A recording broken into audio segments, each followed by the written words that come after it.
Mi nombre es Abigail Cisneros y para la clase de terapia física en la discapacidad vamos a hablar del tema de la tríada ecológica. Este es un proceso dinámico en donde los factores ecológicos van a condicionar el estado de salud de enfermedad y van a servir como un mecanismo de adaptación en donde van a interactuar un huésped, un agente y un ambiente. Se dice que la enfermedad es el resultado de la interacción entre un agente agresor, un huésped susceptible dentro de un ambiente propicio. El huésped vamos a tener que es cualquier ser vivo que va a permitir el alojamiento, la subsistencia y el desarrollo de un agente causal de una enfermedad. Este va a depender de algunos factores. Dentro de estos está la estructura genética, que es donde el huésped va a tener alteraciones o modificaciones para padecer o contraer una enfermedad de forma hereditaria. Otro es la raza. Algunas enfermedades se presentan con mayor frecuencia en algunas razas. La edad, esto va a determinar la susceptibilidad o resistencia a las enfermedades. El sexo, ciertas enfermedades se presentan en uno u otro sexo. Y también tenemos la integridad anatomofuncional, en donde el estudio de la anatomía y la fisiología nos va a permitir conocer los mecanismos que mantienen la salud. Otro es el nivel de inmunidad. Este es la seguridad o la protección que va a tener el huésped en una enfermedad en particular. El estado psicológico va a ser importante para la aparición de algunas enfermedades mentales y físicas. Y los hábitos, estos ya van en relación con el nivel cultural, la falta de higiene, el consumo de alimentos contaminados, etc. Otro componente de la tríada ecológica es el agente. Este es todo poder, principio o sustancia que va a ser capaz de actuar en el organismo para ser nocivo. Y se va a dividir en tres. Puede ser de tres tipos: biológico, físico o químico. Cuando hablamos de un agente biológico se tratan de bacterias, hongos, virus, parásitos o toxinas. Cuando se habla de un agente físico, este se va a dar por los cambios de temperatura, las presiones de los gases o líquidos, electricidad o radiaciones. Y cuando se habla de un agente químico, se hablan de las sustancias tóxicas como los alcoholes, metales, insecticidas, veneno, etc. Y el último factor dentro de la triada es el ambiente. De él van a depender la persistencia de las distintas fuentes de infección o producción de los agentes. Y también vamos a tener tres tipos: físico, biológico y social.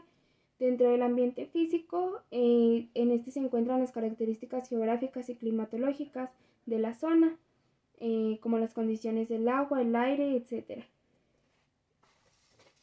Dentro del ambiente biológico, pues ya se encuentra la flora y la fauna. Y dentro del ambiente social, pues se trata de la economía, la religión y todo eso. La secuencia de fenómenos que ocurre en este proceso se va a explicar a través de un modelo de la historia de la enfermedad, que se va a dividir en dos periodos: prepatogénico y patogénico. Dentro del periodo prepatogénico, esto va a significar que sucede antes de la enfermedad y se desarrolla en el hombre cuando está sano. Sucede en un ambiente, hechos y situaciones que con la participación de los agentes y los huéspedes pueden producir un estímulo de enfermedad.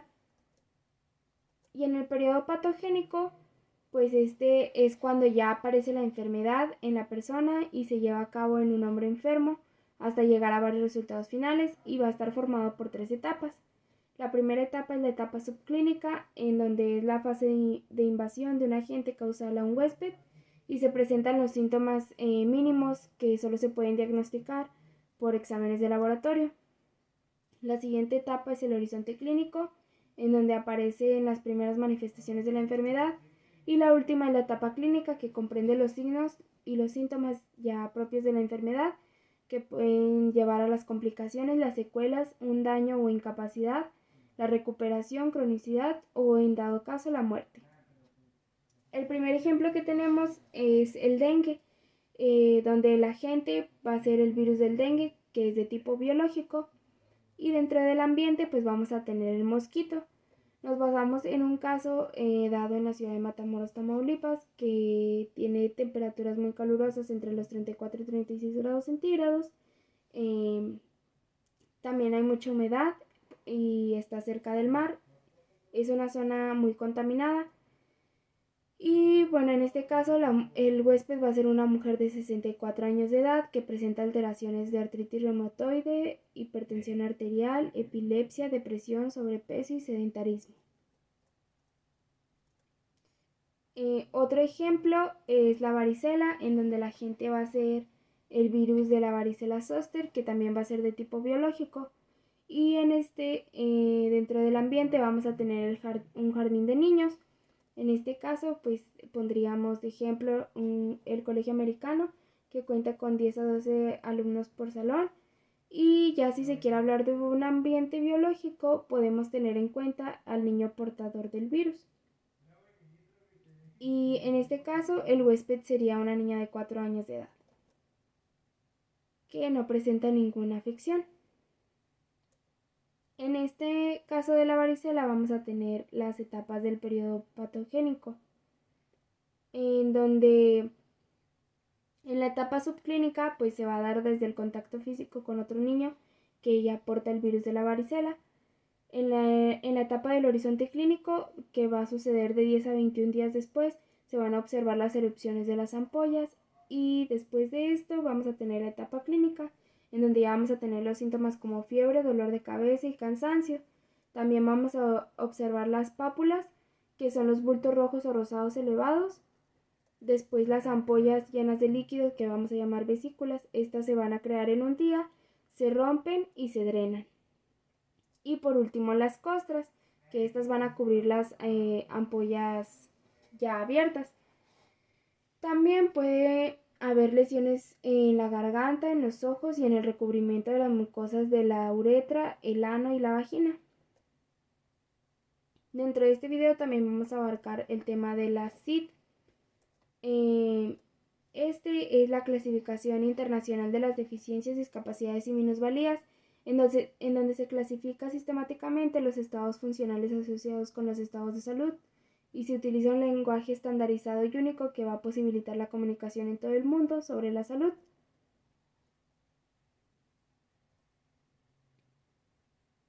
Dentro de esta pues tenemos las deficiencias, que son las consecuencias de las enfermedades y los accidentes a nivel corporal, fisiológico o orgánico. Las discapacidades pues son las restricciones en la actividad de un individuo debidas a cualquier deficiencia.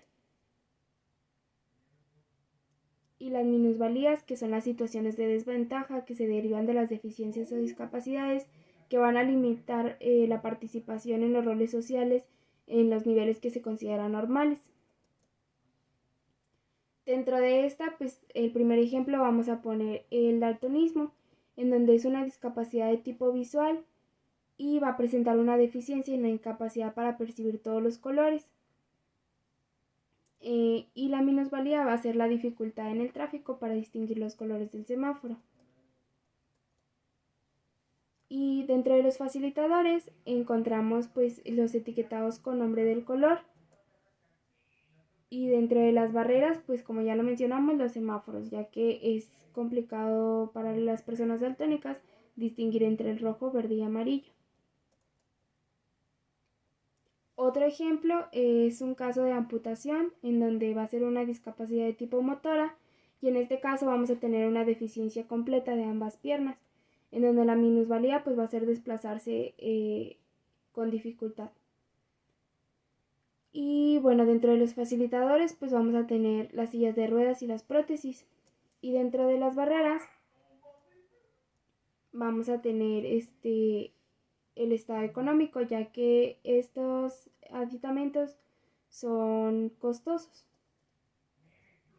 Gracias por su atención.